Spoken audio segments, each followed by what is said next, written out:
Sure, here's your engaging introduction. The cabin hummed with the usual sounds of a boarding flight. Passengers settling into their seats, luggage being tucked away, and the occasional ding of the intercom.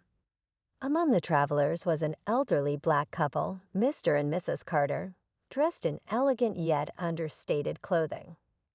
They moved slowly, their years evident in their gentle steps, but there was a quiet dignity in the way they carried themselves. They had chosen first class for the long flight, expecting a smooth and comfortable journey. As they settled into their plush seats, Mrs. Carter smiled at her husband and reached for his hand. It was their anniversary, and this trip was meant to be a special one.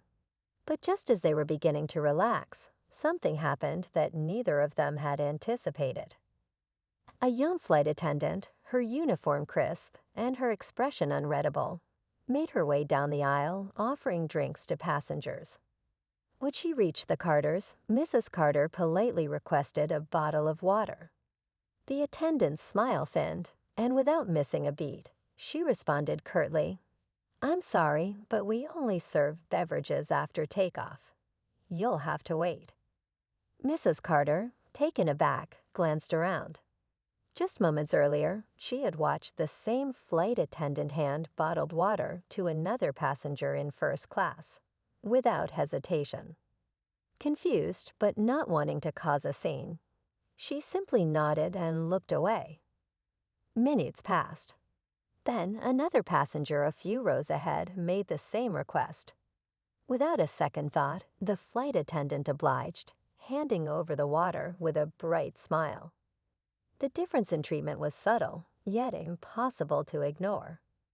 Mr. Carter noticed his wife's discomfort and gently squeezed her hand. "Are you all right?" he asked, his voice calm but concerned. "I just don't understand," she murmured. "Why does it seem like we're being treated differently?"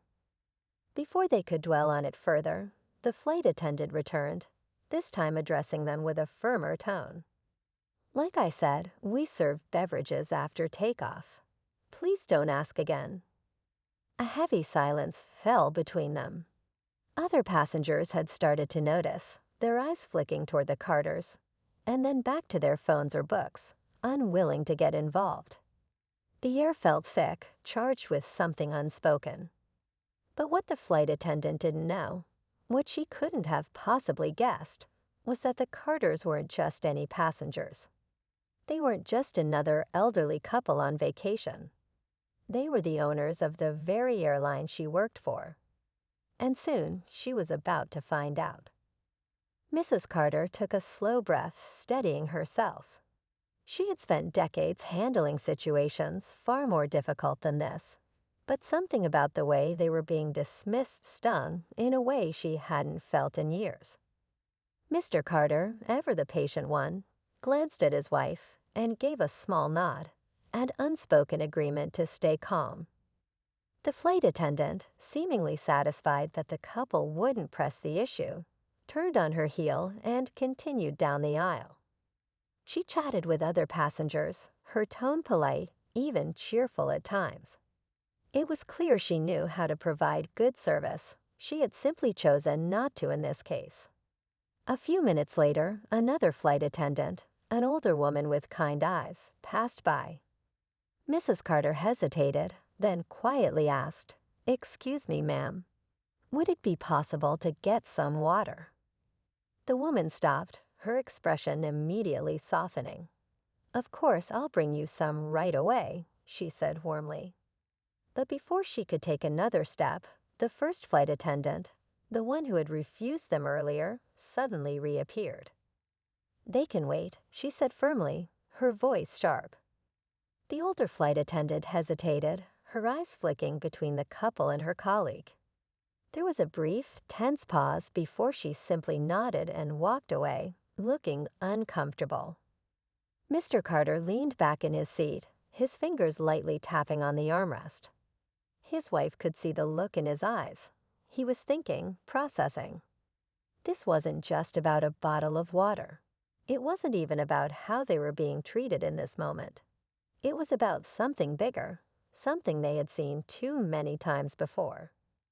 Meanwhile, a few passengers nearby exchanged uneasy glances. Some looked away, pretending not to notice, while others whispered amongst themselves. No one said a word to intervene. As the plane continued boarding, the flight attendant strutted through the cabin with confidence, unaware of the mistake she had just made. She had seen the Carters as just another pair of elderly passengers, assuming they held no significance beyond their ticket purchase. If she had bothered to recognize them, if she had even glanced at the airline's website or any major business magazine, she would have known who they really were. The Carters had built this airline from the ground up, turning it into one of the most respected in the industry. They had spent decades ensuring that every passenger, no matter who they were, was treated with dignity and respect. Yet here they were, sitting in first class on their own airline, being denied something as simple as a bottle of water. Mrs. Carter folded her hands in her lap and exchanged a knowing glance with her husband. They weren't angry, not yet, but they were watching. And soon, the flight attendant would realize just how much trouble she had put herself in. As the plane taxied toward the runway, the tension in the first-class cabin remained thick. Mrs. Carter sat quietly, her expression unreadable, while Mr. Carter remained composed, his fingers still lightly tapping on the armrest. Anyone who truly knew them would recognize that as a sign. He was thinking, waiting, and letting the situation unfold. Meanwhile, the flight attendant who had dismissed them continued her work, completely unaware of the storm she had set in motion.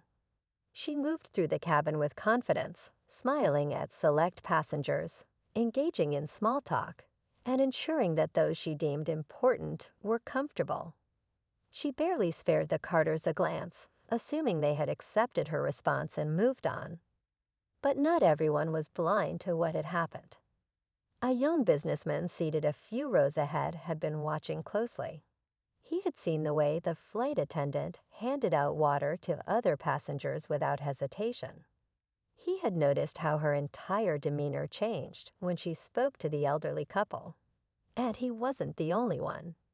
A woman in a window seat, who had been scrolling through her phone, now found herself unable to focus on anything but the clear disparity in treatment. She exchanged a glance with the businessman, both of them silently acknowledging what they had witnessed. The older flight attendant, the one who had originally agreed to bring the Carters water, hesitated at the front of the cabin. She glanced toward them, her brows slightly furrowed. She had been working for the airline for years, long enough to know better than to ignore a gut feeling. There was something about them that seemed familiar, something about the way they carried themselves. And there was definitely something wrong about how her colleague had treated them. As the flight took off and reached cruising altitude, the first-class service began. Drinks were finally being handed out, menus distributed, and passengers given the attention they expected. When the flight attendant reached the Carters' row, she barely looked at them. "Would you like something to drink?" she asked in a clipped tone, as if this were an obligation she couldn't wait to be done with. Mrs. Carter looked at her, then at the bottle of water sitting on the attendant's tray. She didn't even have to ask for it now. It was finally being offered. But that wasn't the point anymore. Mr. Carter met his wife's gaze, sensing her thoughts before she even spoke. He turned to the flight attendant, his voice calm but firm. "What was different earlier?" he asked. The flight attendant blinked, caught off guard. "Excuse me."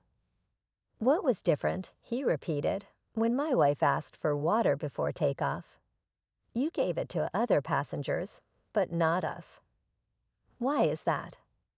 For the first time, there was hesitation in the attendant's expression. She glanced around as if hoping for an easy escape, but no one was coming to save her. A few passengers had suddenly turned their attention toward the exchange, waiting to see what she would say. Well, we have policies," she stammered. "We don't always serve drinks before takeoff." Not always, Mr. Carter repeated, his voice carrying a weight that made the air feel heavier.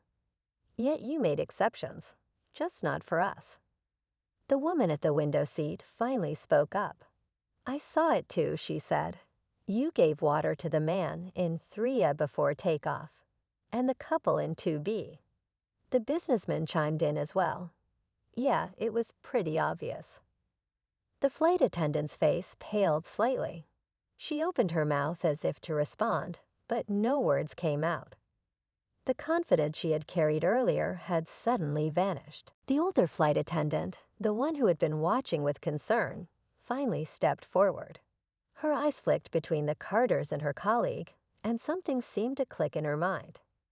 Recognition, realization, and then unmistakable fear. She knew exactly who they were. And if she knew, it was only a matter of time before the rest of the crew, and the flight attendant who had dismissed them, found out too. Backslash. The flight attendant stood frozen, her grip tightening on the tray she held. The weight of the passenger's eyes on her was suffocating, but it was nothing compared to the piercing gaze of Mr. and Mrs. Carter. For the first time since the flight began, she felt a twinge of unease. She had been so sure of herself before, so certain that dismissing an elderly couple would go unnoticed, unchallenged. But now, with every second that passed, the situation was slipping further out of her control. The older flight attendant took a step forward, her voice calm but laced with urgency. I think we need to have a conversation, she said quietly. Her eyes were locked onto her colleagues, a silent warning passing between them. She knew this wasn't just another passenger complaint. This was something much, much bigger. The younger flight attendant forced a tight-lipped smile and turned back to the Carters, as if trying to regain her composure. I apologize if there was any misunderstanding, she said, her voice lighter now, almost forced. I wasn't trying to be rude.